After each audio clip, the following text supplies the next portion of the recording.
Et salut tout le monde, j'espère que vous allez bien, moi ça va nickel. Et aujourd'hui je vous annonce une grande nouvelle. Alors comme vous pouvez le voir dans les images qui sont en train de défiler, je n'ai plus du tout de fourmis sur mon buffet. Alors j'ai décidé un peu d'épurer tout ça, de faire du tri. Voilà, ça m'arrangeait pas, mais bon, il y a des fois il faut faire des choix, il faut faire des décisions. Et je vais vous parler de tout ça dans cette vidéo, juste après cette intro. Introduction.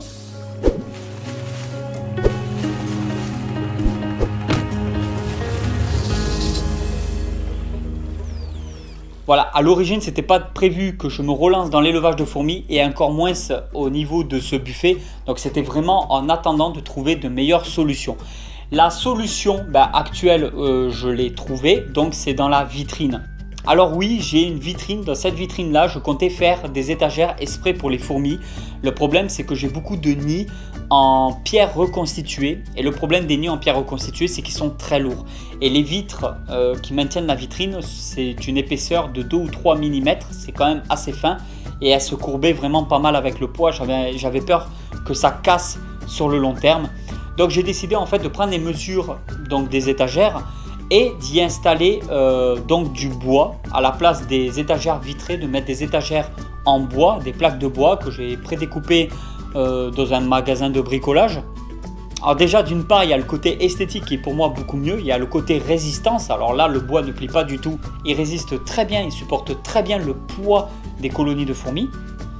J'ai aussi plus de place, le buffet c'était limité sur la taille, mais là sur plusieurs étagères je peux rajouter aussi des nouvelles colonies, de nouvelles espèces.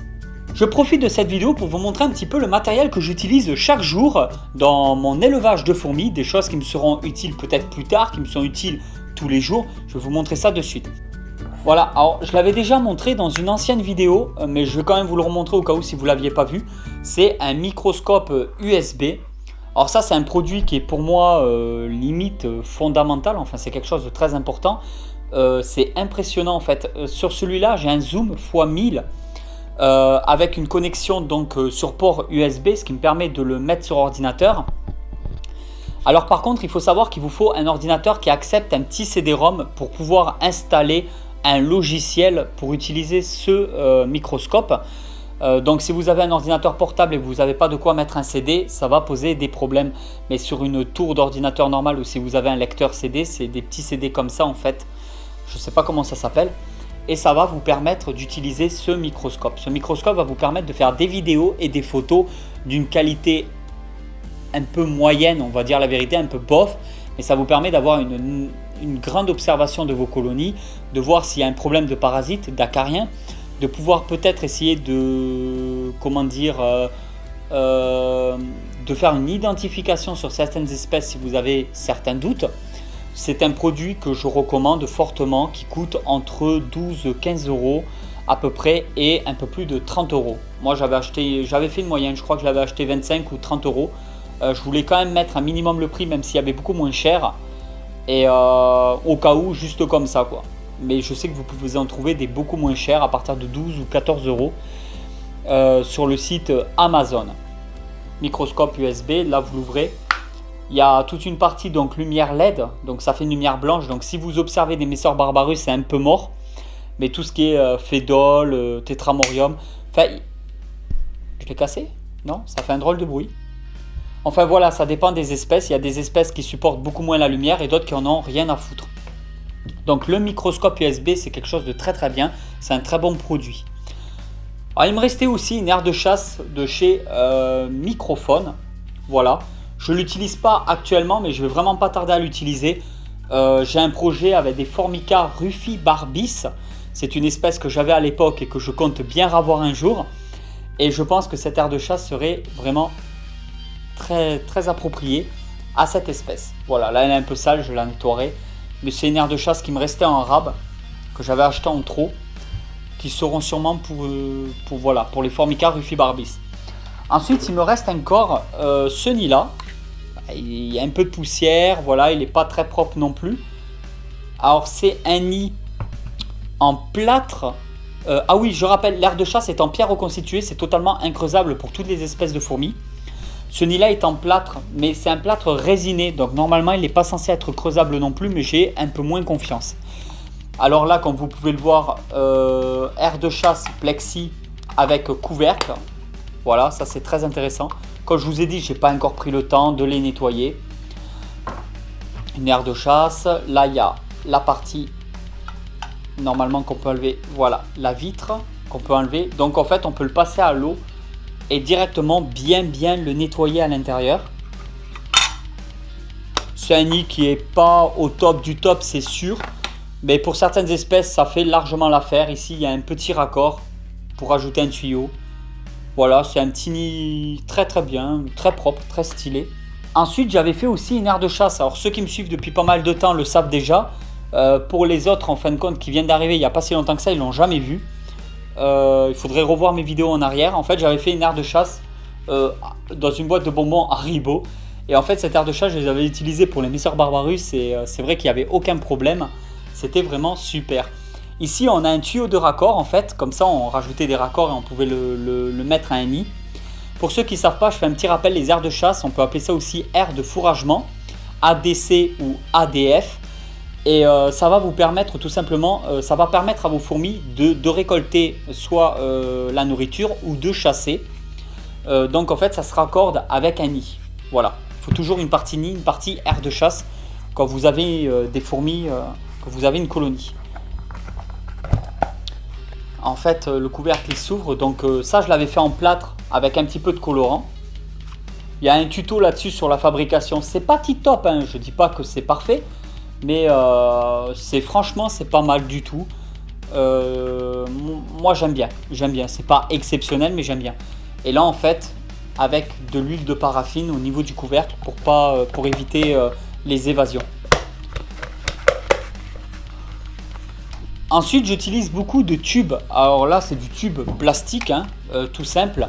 On peut faire une réserve d'eau, on peut utiliser ces tubes pour faire des débuts de fondation ou récolter tout simplement des gînes dans la nature. Les gînes, ce sont les reines fourmis. Hein. Je fais un petit rappel aussi. Et du coup, c'est des tubes plastiques. On peut en avoir aussi. Alors, je ne les ai pas nettoyés encore. Il y a encore les réserves d'eau. Voilà, ce genre de tubes par exemple. Ceux-là, ils sont en verre. Je les trouve beaucoup mieux quand même en verre. Ils sont plus grands aussi. Ils peuvent abriter beaucoup plus de fourmis. Et c'est surtout avec le verre, en fait, c'est qu'on a une meilleure visibilité. Tout simplement. Qu'avec le plastique comme ça, c'est un peu plus opaque. Bon, on y voit quand même, hein, il ne faut pas exagérer, mais c'est une visibilité un peu moins importante. Voilà, c'est moins esthétique, on va dire, qu'avec le verre. Si on part sur du verre, sur de la vitre, bon, on voit très bien à l'intérieur. Ensuite, on utilise souvent, dans la myrmécologie, on a souvent plein de tubes différents, de tous les diamètres différents. Comme ça, on peut les raccorder aussi entre eux. Voilà, par exemple, on peut faire des raccords entre eux. En fait, voilà, quand on fait de l'élevage de fourmis, on se retrouve toujours avec des tas de tubes de diamètres différents. On fait des raccords, on s'amuse un peu au plombier, on fait un peu de bricolage, c'est assez marrant. Et une seringue, alors là, c'est une seringue sans aiguille, parce que j'avais pas forcément besoin de seringue à aiguille. Elle est encore toute propre, emballée. Si vous utilisez des seringues à aiguille, que vous êtes des parents, faites attention avec vos enfants. Si vous êtes des enfants, pas de seringue à aiguille sans l'accord d'un responsable majeur. Voilà, il y a toujours un petit risque et tout. Bon, évitez tout ce qui est aiguille. Là, c'est une seringue où il n'y a pas du tout d'aiguille. Et je m'en sers en fait pour remplir les réserves d'eau des nids. Voilà, tout simplement. C'est plus ou moins ce que j'utilise, des petits trucs comme ça. Après, il y a des petites pinces pour attraper les fourmis. Il y a aussi l'aspirateur insecte que j'avais fait une vidéo, il y a un tuto là-dessus. L'aspirateur insecte qui est très pratique pour libérer des aires de chasse, pouvoir faire une maintenance dessus, tout nettoyer correctement. L'aspirateur insecte est vraiment tip top pour ça. Alors là je me trouve du coup devant mes nouvelles installations, là où je les ai mis. Alors c'était la vitrine que je vous avais parlé. Maintenant, comme je vous l'avais dit, c'est des planches de bois, c'est vitré directement, ce qui fait qu'elles ressentiront aussi beaucoup moins le stress. Parce qu'il ne faut pas oublier que comme elles étaient sur le buffet, qu'on ouvrait souvent les tiroirs du buffet en dessous, ça faisait des vibrations. Les fourmis, c'est mieux de les mettre dans un endroit où il n'y a pas trop de passage et surtout limiter les vibrations au maximum. Parce que les fourmis sont sourdes, mais elles ressentent vraiment très bien les vibrations. Actuellement, il y a beaucoup d'espèces différentes. Et je trouve que ça rend très très bien, qu'il y a un petit côté esthétique. J'ai eu de la chance parce que c'est passé pile poil, ça passait pas de beaucoup sur les étagères. Et j'ai réussi à tout rentrer correctement. Je suis assez content du résultat. Et surtout que je pense que les fourmis se sentiront beaucoup mieux dans ce genre d'endroit là, où elles seront dans un espace un peu plus confiné, où elles se sentiront peut-être un peu plus en sécurité. J'utilise aussi souvent cette petite pince. C'est celle-ci qui permet d'attraper les fourmis quand il y en a une ou deux qui se baladent ou qui sont montées là où il ne fallait pas. Voilà, donc je vous fais une petite vue d'ensemble pour vous montrer un peu tout ça. J'espère vraiment que ça vous plaît. Au niveau du bois, je voulais prendre un truc assez naturel. Bon, je l'ai payé le prix. Honnêtement, il m'a fallu faire 4 étagères avec ce bois-là pour remplacer contre les 4 étagères vitrées. Et 4 planches de bois de ce diamètre-là. Je ne sais plus exactement combien elles font de diamètre. Bon, j'en ai eu pour un peu plus de quand même de 30 €. J'ai trouvé ça un peu cher, mais bon, j'ai pris un bois qui me plaisait. J'ai pas pris juste du mélaminé blanc, quelque chose de très simple. J'ai pris un petit bois un peu rainuré qui me plaisait beaucoup. Et derrière, bon, bah, il fallait rajouter le bois, le prix du bois, plus les coupes, parce que j'ai pas le matériel chez moi en fait pour couper du bois. Donc je l'ai fait découper en magasin. Je crois qu'ils prennent 1 € la coupe. La première coupe est gratuite et après c'est 1 € par coupe. Bon, bah voilà, moins de 40 € c'est sûr. Et ça me permet de mettre mes fourmis ici. Ça fait plus propre dans mon salon, je trouve. Ça fait un peu plus discret pour les gens qui viennent chez moi aussi. Et je pense qu'elles se sentiront un peu plus peut-être en sécurité. Et voilà tout le monde. J'espère que cette vidéo vous a plu. Si cette vidéo vous a plu, vous pouvez toujours la partager sur les réseaux sociaux. Je me retrouve sur Twitter, Facebook, Instagram et Snapchat. Vous avez directement les liens dans la description. Et moi, je vous dis à très vite pour une nouvelle vidéo sur la chaîne YouTube de Tonton Snake. Allez tout le monde, ciao ciao. Il va y avoir une série de vidéos sur plusieurs semaines que je mettrai un autre jour de la semaine que les vidéos du vendredi sur les reptiles ou les vidéos du mercredi sur les fourmis, où je vais vous parler vraiment d'aquario, mais où on va voir vraiment de l'aquariophilie. Donc avec des gens très expérimentés là-dedans, qui sont dans l'aquario depuis des années.